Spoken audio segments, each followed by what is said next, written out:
In today's video, I'm going to teach you how to effectively use margins and rulers in your Canva documents to ensure your designs are both visually appealing and correctly formatted. This is a crucial step in the design process, helping you maintain consistency and organization across your projects. Let's dive right in and start by heading to your Canva document. Now, if you're new to Canva or just need a refresher, accessing your document is straightforward.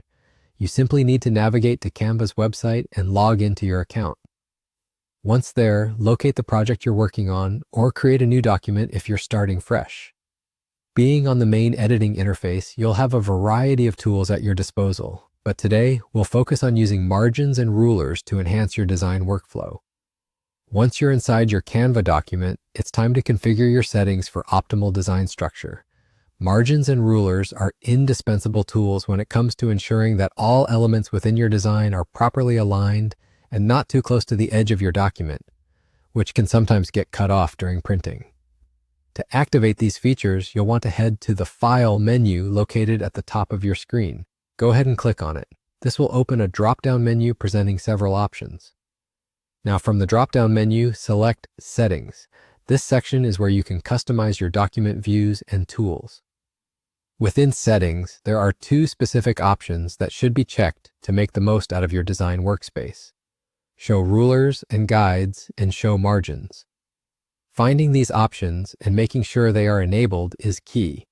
With these settings activated, rulers will appear along the top and side of your design area, giving you precise measurements, while guides can be dragged from these rulers to help align different elements in your design seamlessly. The margins will provide clear boundaries on your document, indicating safe lines for your content to avoid getting too close to the edge.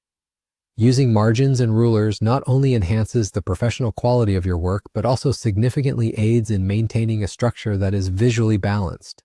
It's especially beneficial if you're intending to print your design, as these tools help prevent any unintended clipping of important content. There you have it. With these settings applied, you've successfully utilized Canva's tools to ensure your design is aligned and ready for whatever purpose you have in mind, be it digital use or print. With practice, you will find that these tools become second nature, and you'll wonder how you ever designed without them. Remember, a well-structured design is a universal language that communicates clearly to your audience. Thanks for joining me in this tutorial, and I hope you found it helpful for your design projects.